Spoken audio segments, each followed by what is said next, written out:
Voilà, alors le message que j'ai pour vous cet après-midi s'intitule La légitimité de Jésus. La légitimité de Jésus à être Dieu. Parce que vous savez, aujourd'hui, de nos jours, on entend ouais, oui, Jésus, c'est pas Dieu, Jésus, c'est un prophète, Jésus, c'est le premier communiste, Jésus, vous savez, on en entend de toutes sortes. Et en lisant la parole de Dieu, c'est ce qui m'a un peu inspiré ce message, je me suis rendu compte que Jésus est Dieu. Est Dieu. Au-delà de tout, il est Dieu. Alors on va commencer ce message avec une lecture. Alors il y aura peut-être 2-3 lectures qui seront un peu longues, mais nécessaires. Voilà. Donc on va commencer avec l'évangile de Matthieu, au chapitre 11, et le verset 2 à 6. Là il est question de Jean-Baptiste. Matthieu 11, verset 2 à 6. Jésus ayant entendu parler dans sa prison, Jean ayant entendu parler dans sa prison des œuvres de Jésus-Christ, lui fit dire par ses disciples, es-tu celui qui doit venir, ou devons-nous en entendre un autre? Jésus leur répondit, allez rapporter à Jean ce que vous entendez et ce que vous voyez. Les aveugles voient, les boiteux marchent, les lépreux sont purifiés, les sourds entendent, les morts ressuscitent, et la bonne nouvelle est annoncée aux pauvres. Heureux celui pour qui je ne serai pas une occasion de chute.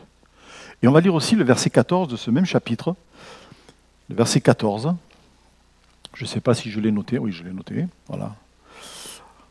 Je dis ça parce qu'il y a des références que je ne t'ai pas données, parce que je les citerai sans qu'on les lise. Voilà.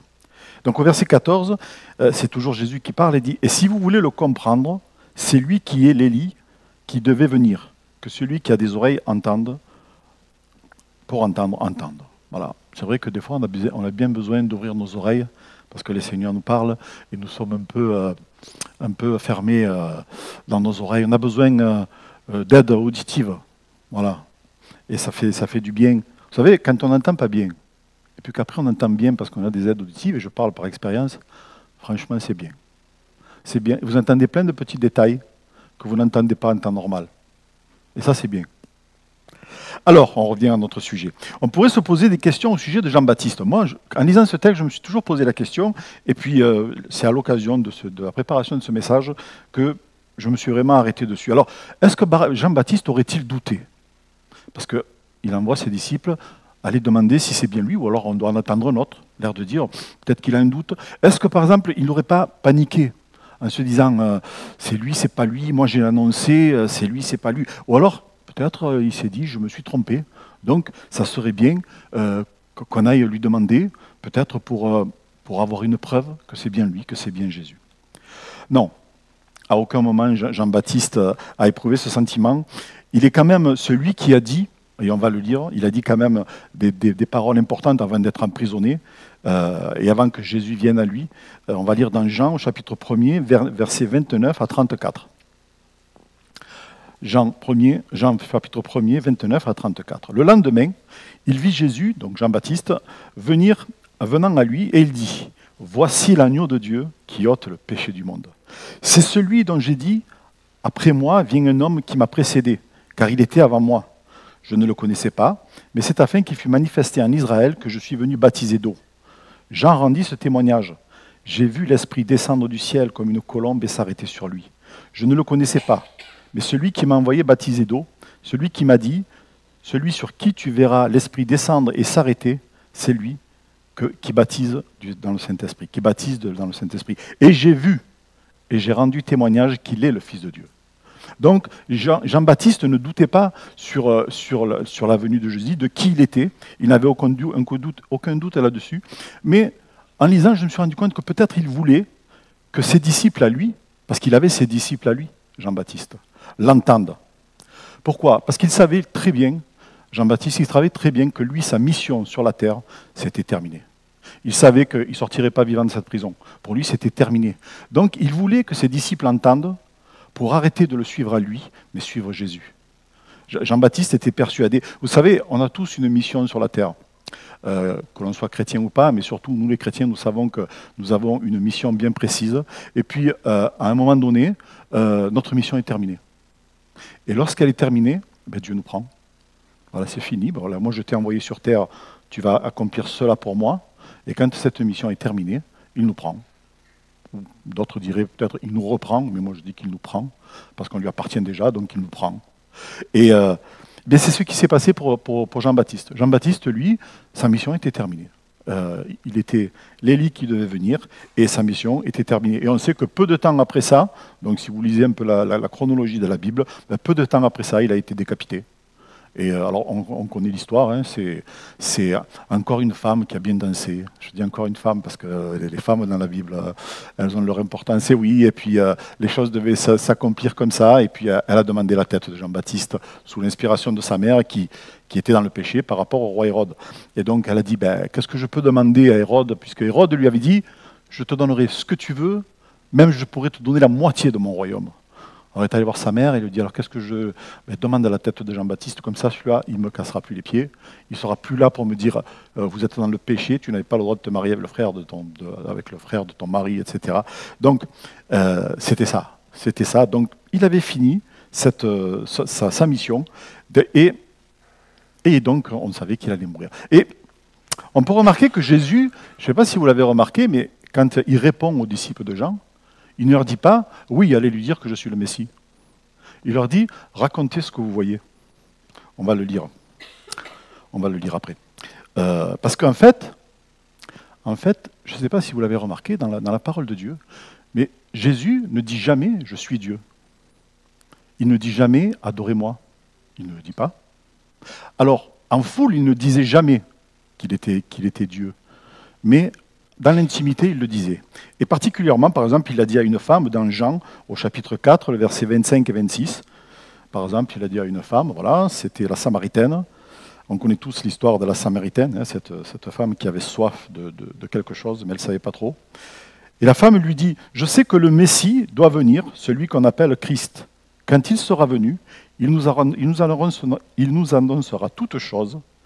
Et là, Jésus lui dit, et là on est dans l'intimité, il est qu'avec elle, ils sont que tous les deux. Il dit, mais le Messie, je le suis, moi qui te parle.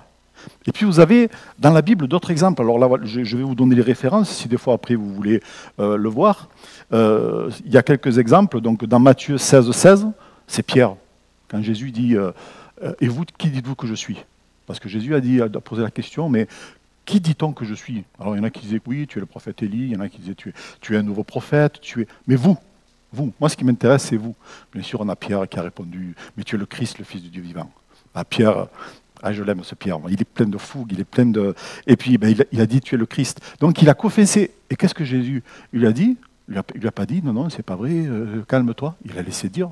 Et puis on a aussi Jean au chapitre 1er, au verset 41, on a André qui alors je ne me rappelle plus l'histoire, mais c'est pareil, il y a cette reconnaissance que Jésus, j'ai trouvé le Christ, j'ai trouvé le Seigneur. Il le dit à son frère Nathanaël qui était sous l'arbre, qui dormait. Et voilà, il vient confesser que Jésus est le Christ. Mais là, on est toujours dans une partie intime. On n'est pas Jésus, par exemple, il aurait très bien pu dire dans ce grand sermon sur la montagne où il y avait des foules qui étaient là, dire je suis Dieu, je suis le Fils de Dieu, je suis Dieu, adorez-moi, croyez en moi. Bien sûr qu'il a appelé les gens à croire en lui. Bien sûr, Jésus a dit venez à moi, vous tous qui êtes fatigués et chargés, je vous donnerai du repos. Il a appelé les gens à venir à lui. Mais jamais il n'a dit aux foules qu'il était Dieu. Mais dans l'intimité, il le faisait. Même, parce que Jésus, voilà, comme je disais, il a pu dire je suis le pain de vie, je suis la résurrection et la vie, je suis le chemin, je suis le bon berger. Mais jamais il n'a dit « Je suis Dieu, adorez-moi ». Il appelait les gens à venir à lui pour découvrir Dieu. Pourtant, même lors de son procès, alors on sait que c'était un procès qui était truqué par les pharisiens, hyper truqué. En plus, ils se sont permis d'enfreindre la loi naturellement. Parce que dans la loi juive de l'époque, il était interdit de faire un procès la nuit. Donc le procès de Jésus a commencé la nuit, puisqu'ils l'ont arrêté le soir. De suite, ils sont allés, ils ont rassemblé Caïphe, ils ont rassemblé tout le monde pour faire le procès de suite. Alors ça a duré toute la nuit, certes, mais ils ont enfreint une loi qui était dans leur loi. Tout ça parce qu'il fallait vite se débarrasser de Jésus. Et donc, à un moment donné, il y a un pharisien qui lui a dit « Tu es donc le Fils de Dieu ». Et Jésus lui dit « Vous le dites, je le suis ». Alors c'est dans Luc, chapitre 22, verset 70. « Vous le dites, je le suis ». Oui, là, bon, on pourrait dire qui s'est adressé. Alors je ne sais pas, quand il y a le Sanhédrin qui se réunissait, je ne sais pas combien il y avait de prêtres, ça c'est jamais trop dit dans la Bible, donc on ne sait pas combien il y avait de prêtres, mais ils n'étaient pas des foules. Et donc là, et puis peut-être que sachant ce qui allait se passer par la suite, peut-être que Jésus pouvait se permettre de le dire à ce moment-là, même à des foules entières. Mais bon, on se rend compte que même sur la croix, il n'a pas dit « je suis le Christ ». Le brigand qui s'est repenti, vous avez vu, quand Jésus a parlé, il n'a jamais dit « je suis Dieu, Père, pardonne-leur, ils ne savent pas ce qu'ils se font, tout est accompli, Eli, Eli, sabachthani ». On se rend compte que Jésus n'a pas parlé pour lui, il a parlé pour ce qu'il allait faire et il s'est adressé à Dieu.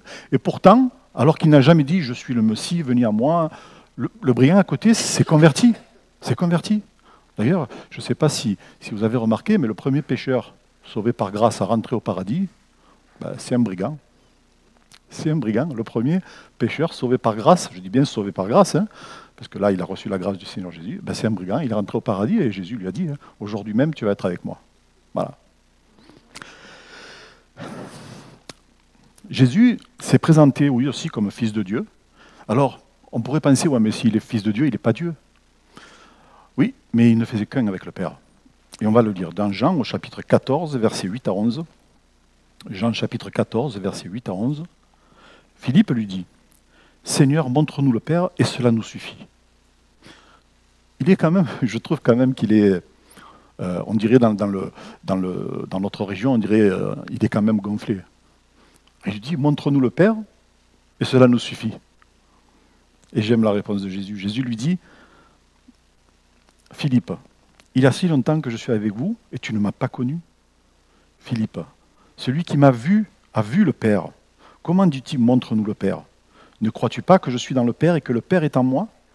Les paroles que je vous dis, je ne les dis pas de moi-même. Et le Père qui demeure en moi, c'est lui qui fait les œuvres. C'est lui qui fait les œuvres. Croyez-moi, je suis dans le Père et le Père est en moi. Croyez au moins à cause de ses œuvres. Croyez au moins à cause de ses œuvres. Philippe, ça faisait des mois, peut-être même une année, qu'il était avec le Seigneur Jésus. Et il avait encore besoin d'avoir des preuves que Jésus était Dieu. Et il voulait voir le Père. Montre-nous le Père. Mais il ne sait même pas la question qu'il pose, là, Philippe.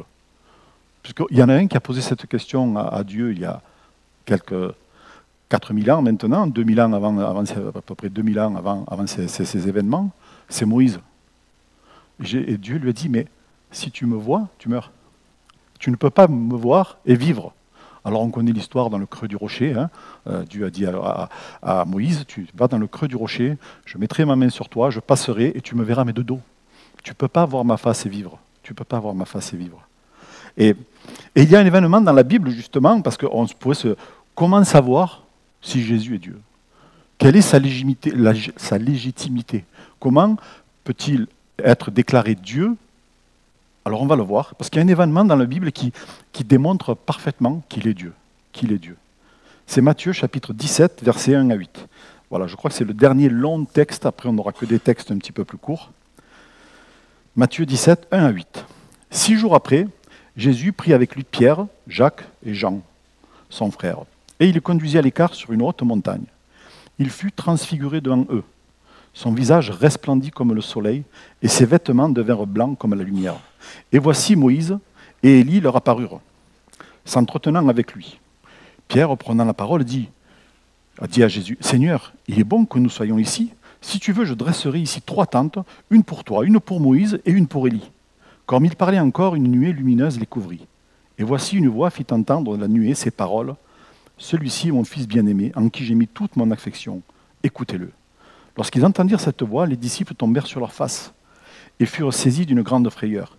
Mais Jésus s'approchant les toucha et dit, « Levez-vous, n'ayez pas peur. » Ils levèrent les yeux, et ne virent que Jésus. On pourrait se demander pourquoi cet événement révèle que Jésus est Dieu. D'abord, on voit une chose, c'est que dans les 3 personnages qui sont là, Moïse, Élie et Jésus, le seul qui est resplendissant, c'est Jésus. On l'a lu, hein. Il fut transfiguré devant eux, son visage resplendit comme le soleil et ses vêtements devinrent blancs comme la lumière. On l'a lu.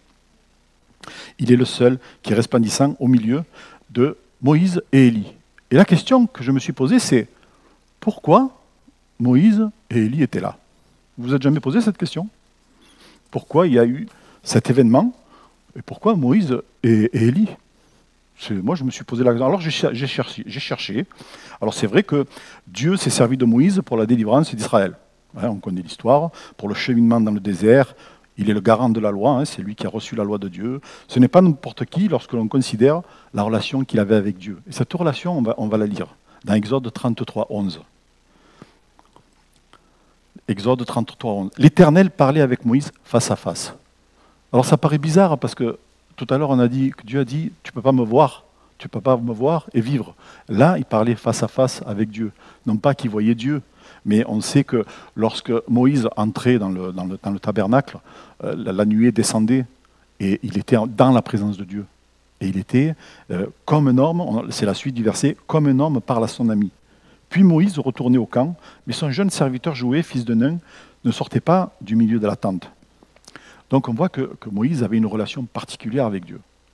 Et puis pour ceux qui connaissent la Bible, pour ceux qui connaissent l'Exode et la vie de Moïse, on voit que Moïse, des fois, il intervenait auprès de Dieu. C'est sûr qu'il intervenait parce que Dieu voulait justement qu'il intervienne comme ça. Quand à un moment donné, le peuple d'Israël a fait n'importe quoi et Dieu a voulu l'exterminer. Et c'est Moïse qui est venu voir Dieu en lui disant, mais si tu extermines ce peuple, tous les Égyptiens qui nous ont vus sortir avec ta gloire à toi, tu nous as fait sortir d'Égypte d'une manière extraordinaire, ils vont dire, ben oui, il les a fait venir dans les déserts pour les tuer. Et Dieu a dit, ça va, je me repens de ce que je voulais faire. Mais c'est pas que Moïse a donné une leçon à Dieu, c'est pas ça. C'est que Dieu espérait cette prière de Moïse. Il espérait cette prière de Moïse. Et Moïse l'a faite. Et c'est pour ça qu'on se rend compte que vraiment Moïse avait une relation particulière avec Dieu. Et je crois que nous, on peut espérer avoir une relation particulière aussi forte avec Dieu. C'est vrai. C'est vrai que nous, on est pris par le temps, on a ça à faire, on a ça à faire. C'est vrai que le temps nous prend tellement de temps sur Dieu. Et Moïse, vous allez me dire peut-être il avait que ça à faire. Non, Moïse, il avait tout un peuple à gérer. Et un peuple pas n'importe lequel. Combien de fois dans la Bible il est écrit que le peuple d'Israël est un peuple au cou raide? Parce que c'était un peuple qui était difficile. D'ailleurs, on se demande pourquoi Dieu a choisi ce peuple-là. Pourquoi il n'a pas choisi les Italiens, les Grecs, les Espagnols? Non, il a choisi Israël, mais justement parce que peut-être c'était un peuple au cou raide, et qu'avec ce peuple-là, il savait qu'il allait faire de grandes choses. Et qu'il allait faire de grandes choses pour ce peuple. C'est peut-être pour ça qu'il a choisi. Puis aussi, il y avait Élie. Lui aussi, il avait une relation proche avec Dieu. Je vous parle un peu d'Élie et de Moïse pour comprendre pourquoi eux étaient là. Enfin, pour comprendre comment moi je l'ai compris. J'espère que vous allez le comprendre aussi comme ça. C'est quand même Élie, c'est quand même le prophète qui, quand il a prié, il a fait tomber le feu du ciel.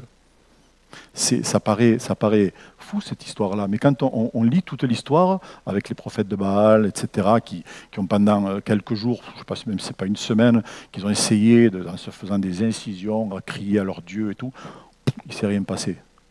Élie lui arrive, il inonde tout. Il met le taureau sur l'autel et il inonde tout. Il fait même une fosse autour qui va remplir d'eau. Et puis quand il prie, le feu du ciel va tomber et tout est brûlé. Même l'eau qui était là, elle est absorbée. Il n'y a plus rien. Alors bien sûr, par la suite, on connaît la suite. Hein, il a fait exterminer tous ces prophètes, ces faux prophètes qui menaient Israël dans l'idolâtrie. Il y a aussi une autre chose. Élie, c'est quand même le deuxième homme qui a été enlevé dans le ciel, sans passer par la mort.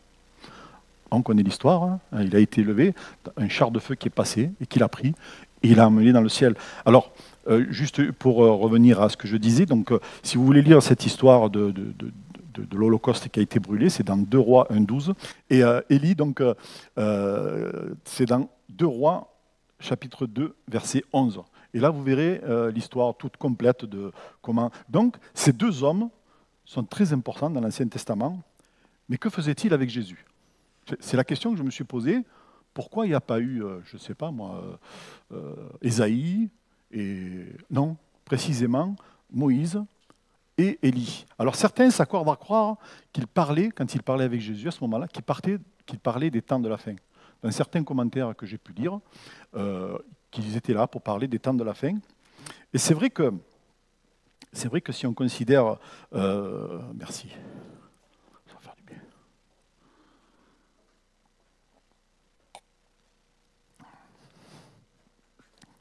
Excusez-moi, Voilà. C'est vrai que si on considère ce qui est écrit dans la parole de Dieu, on peut les retrouver, ces deux personnages, dans l'Apocalypse. On va lire dans Apocalypse, chapitre 11, verset 6.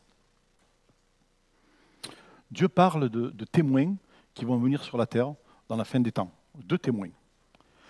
Et ils ont le pouvoir de fermer le ciel afin qu'il ne tombe point de pluie pendant les jours de leur prophétie.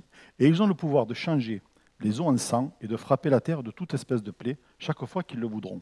Alors, on est dans l'Apocalypse, et le prophète qui avait ce pouvoir de faire qu'il ne pleuve pas pendant plusieurs jours, c'était Élie, j'ai oublié d'en parler tout à l'heure. Élie, à un moment donné, Dieu lui a dit de prier, et il n'y aura plus de pluie pendant 3 ans et demi. Pendant 3 ans et demi, il n'est pas tombé une goutte de pluie sur Israël. Et puis à un moment donné, Dieu lui a dit de prier. Et c'est vrai que cette histoire, elle est belle aussi. Je n'ai pas noté la référence, mais cette histoire, elle est belle. Parce que il dit à son serviteur, monte sur la montagne et tu me dis ce que tu vois. Et le serviteur, il monte.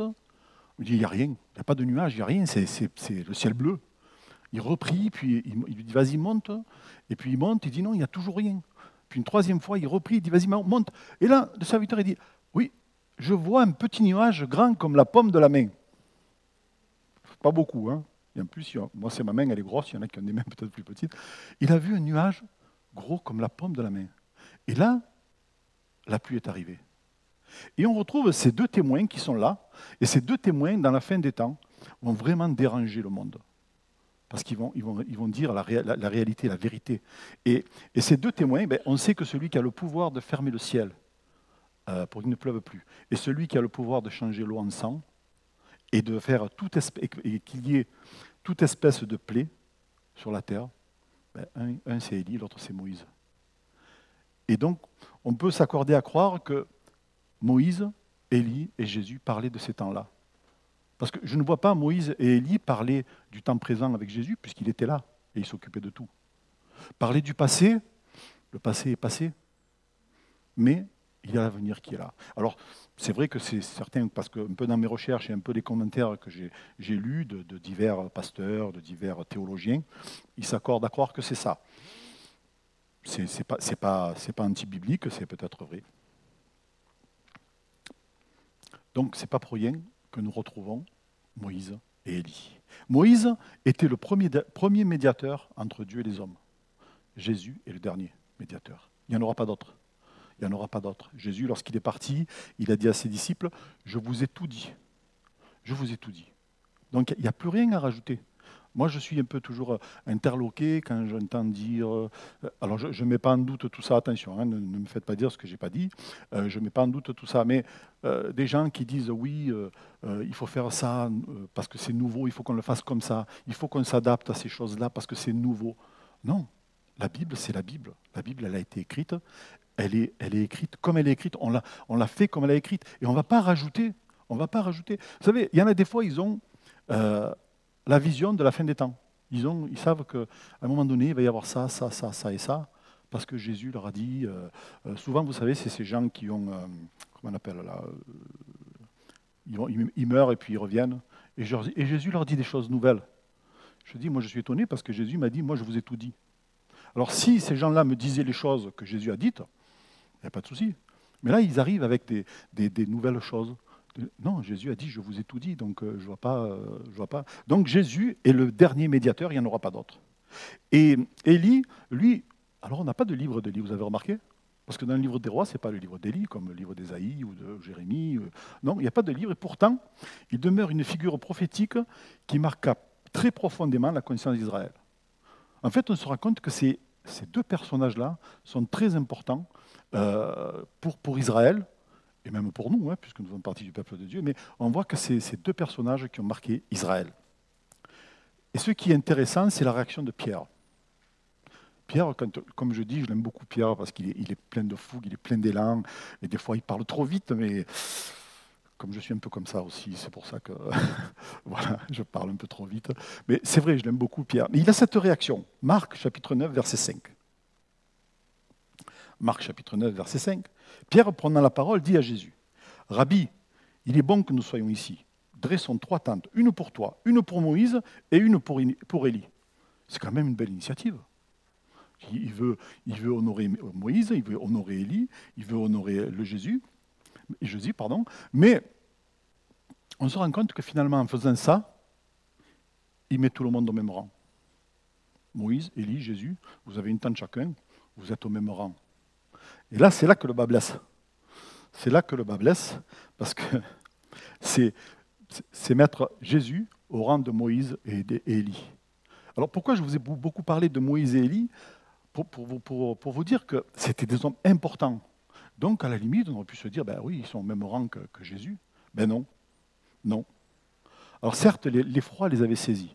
Ils ont eu peur, peut-être ils se sont emballés, comme je dis, peut-être Pierre a parlé trop vite, mais en fait, ils ont voulu mettre Jésus au même rang que Moïse et Élie.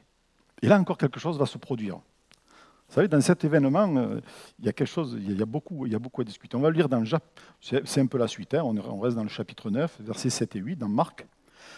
Une nuée vint les couvrir, et de la nuée sortit une voix, celui-ci est mon fils bien-aimé, écoutez-le.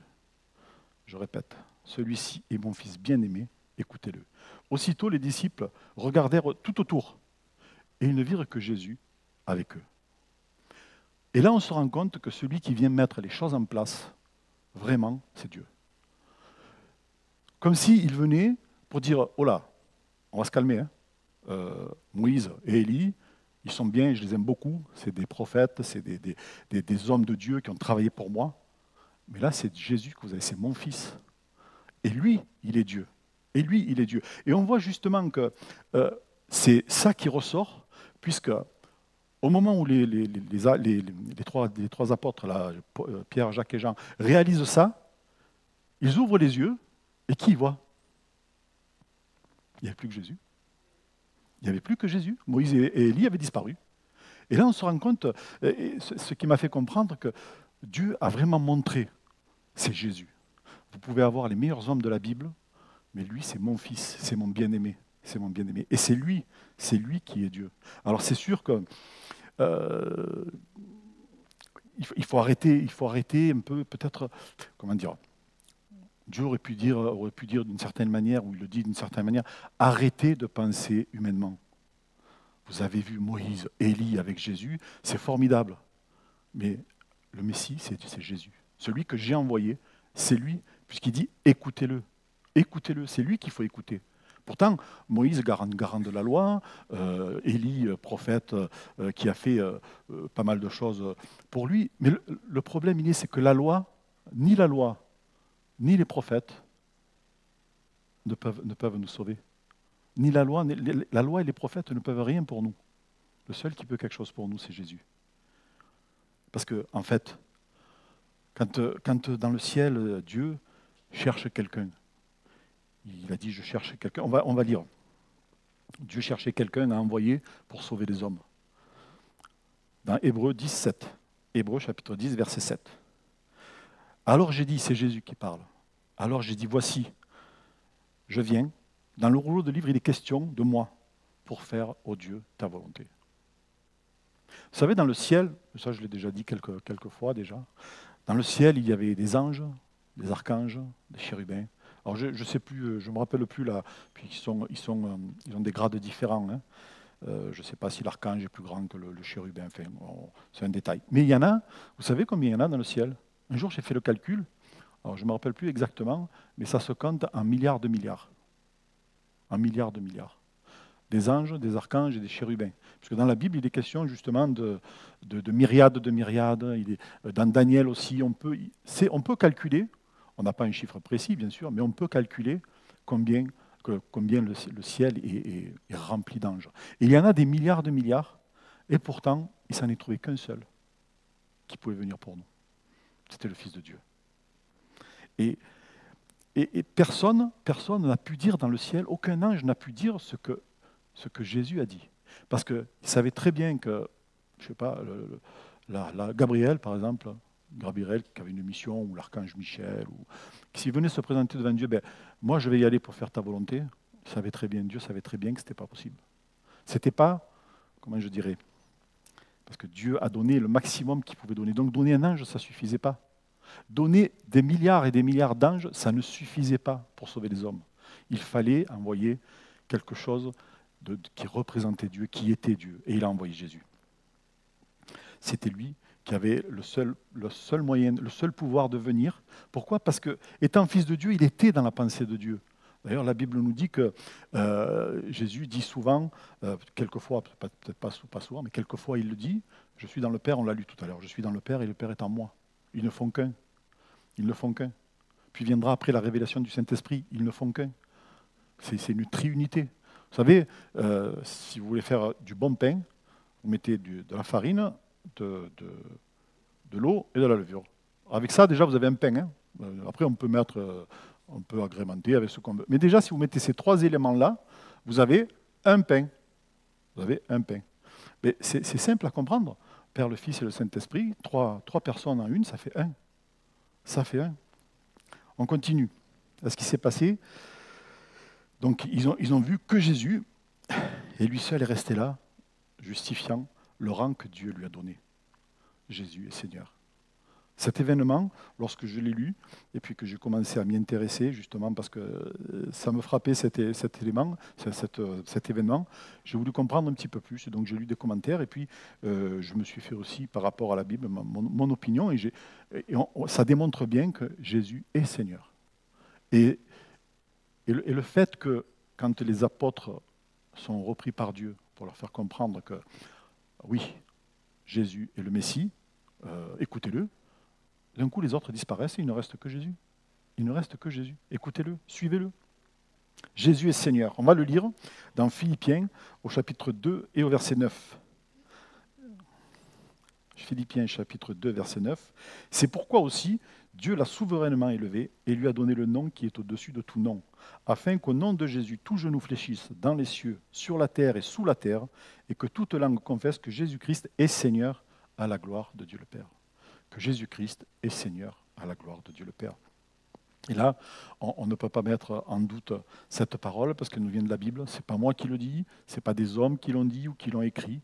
C'est Dieu qui a inspiré l'apôtre Paul pour dire cela, pour dire ces choses. Jésus n'est pas devenu Seigneur par sa volonté, mais il est devenu Seigneur par droit divin. C'est Dieu qui l'a. Et ce n'est pas quelques religions que ce soit qui peuvent établir. Vous savez, aujourd'hui, j'ai appris dernièrement, il y a quelque temps de ça, que pour être un saint dans l'Église catholique, on va dire, hein, donc, il faut avoir fait des miracles et il faut avoir été pendant un certain temps. Et alors là, on peut devenir un saint. Alors, je ne me rappelle plus tout ce qui se dit, et on peut devenir un saint. Mais la Bible nous dit que à partir du moment où nous donnons notre cœur au Seigneur et que nous lui appartenons, le Saint-Esprit vient habiter en nous et nous sommes saints. Moi, ça me fait toujours rire toujours rire. Je ne pourrais pas dire ça, mais ça me fait toujours, ça m'interpelle un peu quand on dit c'est la Toussaint, on va apporter des fleurs aux morts et tout. Moi, quand j'étais plus jeune, j'ai toujours mais la Toussaint, je dis mais c'est notre fête à nous, c'est la fête de tous les saints, c'est nous les saints qui appartenons au Seigneur et on fête ça. Bon, c'est le monde catholique qui est comme ça. Et donc, pour revenir, c'est Dieu qui a établi Jésus. Il était déjà Dieu puisque dans le ciel déjà. Jésus était Dieu d'une manière ou d'une autre. Mais il est venu sur la terre, il était humain.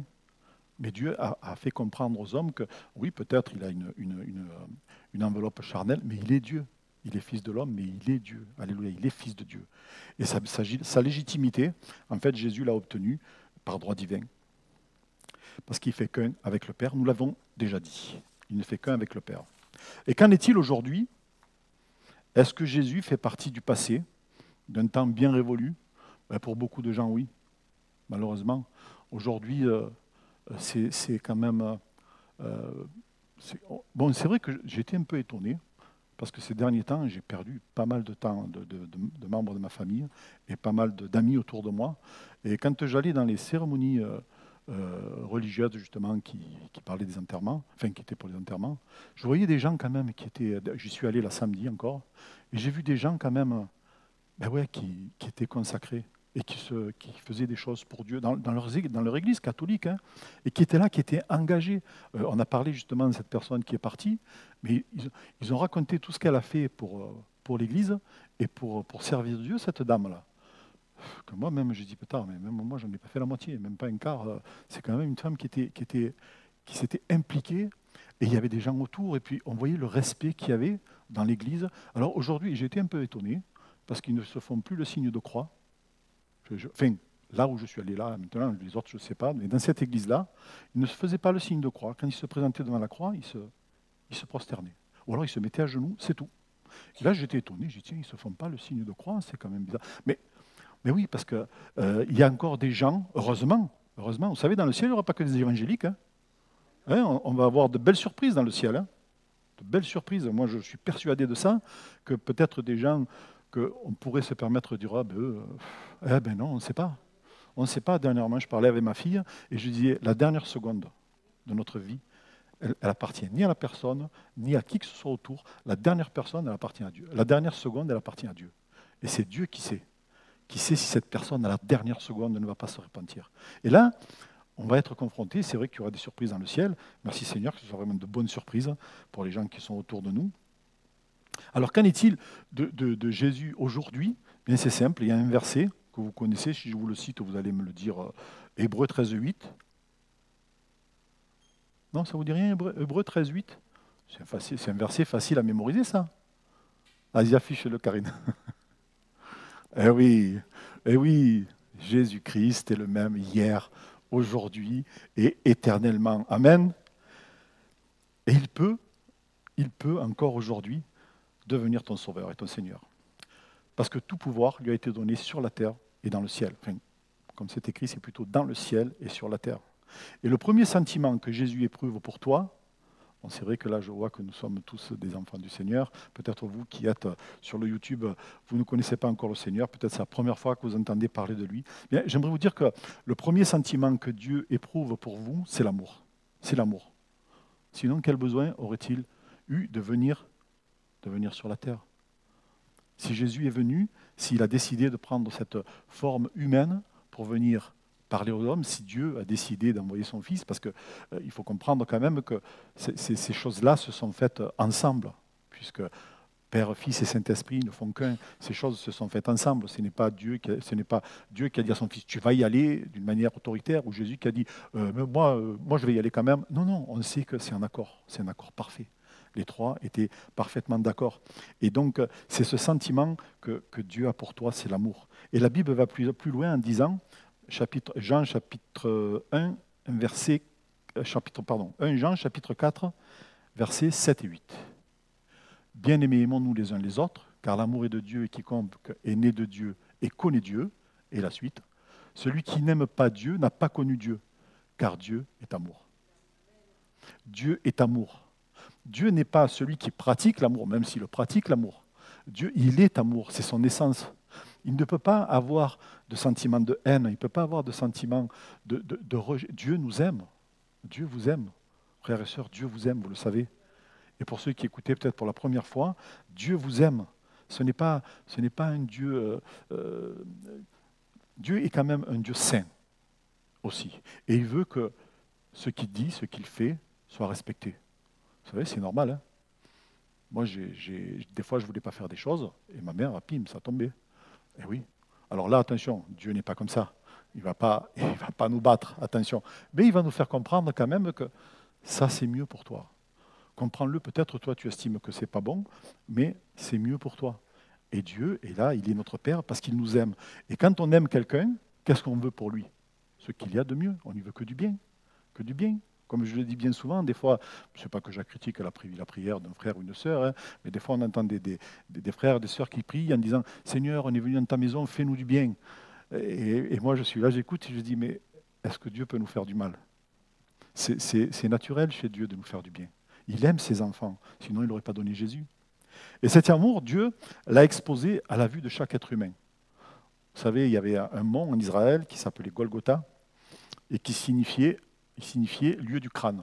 Pourquoi? Parce que, en fait, quand on regardait cette colline, cette montagne, enfin, on ne sait pas trop, c'est une colline plutôt, elle avait la forme d'un crâne. Et c'est vrai que j'ai eu l'occasion en photo de voir cette colline, et c'est vrai qu'on a l'impression, on voit deux trous, le nez, la bouche pas trop, mais on voit bien deux trous, le nez, c'est vraiment... Mais bon, il paraît qu'autour de Jérusalem, il y en a plusieurs. Donc, mais la Bible nous précise que Jésus a été crucifié sur le lieu du crâne. Et, et dans notre crâne, vous savez, je me suis pensé cette chose-là, dans notre crâne, nous avons quoi précisément là-dedans là? Qu'est-ce qu'on a là-dedans? On a un cerveau, hein? On a un cerveau. Et à quoi il nous sert le cerveau? Bon, il y en a pour qui ça ne sert à rien le cerveau. Mais il y en a pour qui c'est... Non, mais c'est une plaisanterie, le cerveau, bien sûr. Le cerveau, tout le monde en a un et il sert comme il doit servir. Hein. Alors, et dans notre crâne, nous avons quoi précisément? Un cerveau. Alors, puissiez-vous écouter ce que Jésus vous dit, le ruminer, le penser dans votre tête et le laisser descendre dans votre cœur. Parce que ce n'est pas là-dedans que ça se passe. Si on croit en Dieu avec là-dedans, c'est-à-dire intellectuellement, on n'avancera pas. Il faut que cette parole qui est entendue soit ruminée, donc on y réfléchisse, et puis qu'elle descende dans le cœur. Parce que c'est là que ça se passe. Alors bien sûr, je vous montre le cœur là, mais ce n'est pas que ça descend dans le cœur. On sait très bien que c'est quand Dieu parle du cœur, il ne parle pas du cœur, l'organe, il parle du centre des émotions. C'est là. Et il faut que cette pensée, ce que vous entendez, vous l'entendez, vous l'analysez, mais il faut que ça descende dans votre cœur. Il faut que ça descende dans votre cœur, parce que c'est là que ça se passe. Alors moi, ce que j'ai appris cet après-midi, j'aimerais vous dire, c'est puissiez-vous mourir à vous-même, mourir dans votre crâne, et renaître en lui, dans votre cœur. Vous savez, Jésus est mort sur la croix, et est mort sur un lieu qu'on appelle le crâne, mais il n'est pas resté sur la croix. D'ailleurs, il est resté, par rapport à une véritable crucifixion, il est resté très peu de temps. Parce qu'une crucifixion sur la croix, ça peut durer des heures, voire des jours, selon que la personne est costaud ou pas. Parce que la crucifixion, on l'a tous entendu dire, hein, la crucifixion, ce n'est pas parce qu'on vous a planté les clous dans les mains, dans les pieds, que vous allez mourir. C'est parce que la manière dont vous êtes crucifié bloque votre cage thoracique et vous vous étouffez. Alors je ne sais pas qui c'est l'ingénieur qui a inventé cette mort, mais c'est une mort atroce. On s'étouffe petit à petit. Et bien sûr, pourquoi je vous dis que pour certains, ça dure peu de temps, pour d'autres, ça dure très longtemps, parce qu'il suffit que quelqu'un soit très costaud, quelqu'un qui fait du sport, ou qui est très costaud sur ses jambes, il va tenir. Et donc, il va résister, il va tenir plus longtemps. Mais quelqu'un qui est faible, ben, il va se relâcher. Et alors, au plus il se relâche, au plus ça comprime la poitrine, et au moins on peut respirer. Donc, c'est une mort atroce. C'est une mort atroce. Jésus est mort très vite, pourquoi? Parce qu'il n'avait pas besoin de passer par tout un long parcours. Ce qu'il devait faire, il l'a fait. Toutes les paroles qu'il devait dire sur la croix, il les a dites. Et à la fin, tout est accompli. Quand tout est accompli, ben, ce n'était pas la peine d'aller plus loin. Hein. Dieu, et puis, c'est lui, vous remarquez, c'est lui qui a décidé de mourir. Il dit, je remets mon esprit entre tes mains. Ce n'est même pas les hommes qui ont décidé. Parce que, comme je disais tout à l'heure, si quelqu'un était très fort et qui résistait, pour qu'il meure, on lui cassait les jambes. Justement pour qu'il puisse plus se tenir sur ses jambes, et là, il meurt étouffé. Mais même quand on l'a dit à Pilate, Pilate a été étonné. Il dit, bon, il est déjà mort. Mais allez vérifier, plantez-lui. Donc c'est pour ça qu'il y a l'évangile de Luc nous dit que c'est pour ça qu'il y a un soldat qui est venu, qui a percé le flanc, pour voir s'il était vraiment mort, parce que c'était étonnant pour eux qu'en quelques heures, je crois que c'est en 3 heures, je crois, voilà, c'est bien, j'ai des personnes qui connaissent bien la Bible, c'est bien, ça m'aide. Voilà, en 3 heures, il est mort. Et ça a étonné Pilate. Il dit, comment ça, il est mort en 3 heures? Ben oui, il est mort en 3 heures parce que, justement, sa mission, elle était finie. Comme je disais tout à l'heure, on a tous une mission sur Terre. Quand elle est finie, Dieu nous prend. La mission de Jésus était terminée. Mais ça ne s'est pas arrêté là. Parce que si ça s'était arrêté juste à la mort de Jésus, on serait nous. Mais non, il est ressuscité. Il est ressuscité. Et c'est un peu, comme je disais tout à l'heure, c'est un peu ce qui doit se passer. Tu dois mourir à toi-même sur la croix pour ressusciter dans ton cœur, pour renaître en lui, en Jésus. Et vous savez, le cœur, comme je disais, bien sûr, je ne parle pas de l'organe, je parle du cœur, le centre des émotions. Voici ce que dit Dieu dans Proverbes, au chapitre 23 et verset 26. Voilà ce que Dieu espère. C'est tout simple. Mon fils, donne-moi ton cœur. Et que tes yeux se plaisent dans mes voies. Mon fils, donne-moi ton cœur. Qu'est-ce que Dieu demande? Est-ce qu'il demande des sacrifices? Bien sûr, on a des sacrifices à faire parce qu'il y a des choses qu'on fait peut-être qu'avant de connaître le Seigneur qui ne sont pas bien. C'est sûr qu'il faut les abandonner. Mais Dieu, justement, veut notre cœur parce qu'il veut le façonner. Je ne vais pas vous reprendre l'image du potier, on le sait, c'est Dieu qui nous façonne comme il veut. Donc, mon fils, donne-moi ton cœur. Et si vous appartenez au Seigneur, si vous donnez votre cœur au Seigneur, bien, Jésus devient votre ami. C'est pas mal quand même, être l'ami de Jésus. Je suis l'ami de Dieu. Waouh! C'est quelque chose de formidable. Mais si vous ne donnez pas votre cœur au Seigneur, vous savez, Jésus un jour va revenir. Et la grâce va s'arrêter. On ne sera plus sauvé par grâce. Mais là, Jésus, quand il reviendra, il sera notre juge. Alors la question, elle est, est-ce que tu préférerais être jugé par un ami ou par un juge? Je vais vous dire, un ami vous jugera avec amour. Un ami vous jugera avec amour. Je parle d'un véritable ami vous jugera avec amour. Parce qu'aujourd'hui, on a des amis qui sont des amis, mais dès qu'on a un problème, ah ouais, moi je peux rien pour toi, hein, débrouille-toi. Non, un véritable amour, un véritable ami, il vous jugera avec amour. Il ne vous condamnera pas, il sera là pour vous aider. Et on voit ça en Jésus. Jésus, c'est le véritable ami, celui qui peut nous aider en tout temps. Par contre, un juge vous jugera selon la loi. Alors, un ami qui vous juge avec amour, il vous juge avec l'amour de Dieu. Un juge qui vous jugera selon la loi, il vous jugera selon la loi de Dieu. Et la loi de Dieu, la voici. Elle est très simple. La loi de Dieu, c'est que le salaire du péché, c'est la mort. Ça, c'est la première partie du verset de Romains, chapitre 6, verset 23. C'est la première partie du verset. Mais alors ça, c'est la loi de Dieu. Mais l'amour de Dieu, c'est la suite. Mais le don gratuit de Dieu, c'est la vie éternelle en Jésus-Christ, notre Seigneur. Amen. C'est pas merveilleux ça? Romains 6, toujours 23, la deuxième partie du verset. Et c'est vrai. C'est vrai, si nous sommes jugés par la loi, nous sommes perdus. Parce que la loi, vous savez, pendant des siècles, les Juifs ont essayé de l'appliquer, et ils n'y arrivaient pas.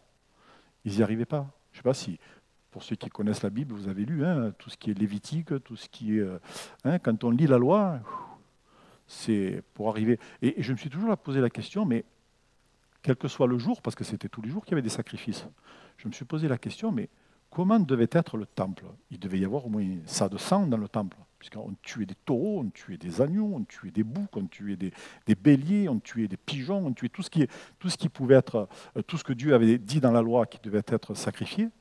Ça se faisait tous les jours. Et je veux dire, ça devait être vraiment un truc hyper sanglant et hyper compliqué à suivre. Mais Jésus, il n'est pas venu abolir la loi, il est venu l'accomplir. Parce qu'il a donné sa vie une fois pour toutes, lui, sur la croix, comme c'est écrit dans la parole de Dieu, il a donné une fois pour toutes. Aujourd'hui, il n'y a plus besoin de sacrifier des agneaux, il n'y a plus besoin de sacrifier. Le sacrifice a été accompli par Jésus. Voici donc la légitimité de Jésus. Vous savez, je termine là maintenant, voilà, j'ai fini. Quand Jésus est venu sur la terre aussi, à un moment donné, vous avez peut-être lu, vous avez sûrement lu même dans la Bible, il faisait tellement de belles choses que le peuple voulait le proclamer roi. Et Jésus, il est parti. Il ne voulait pas être roi. Jésus n'est pas venu sur la terre pour être roi. Parce que vous savez, roi, c'est roi d'un royaume. S'il était établi roi, s'il avait accepté Jésus d'être roi sur Israël,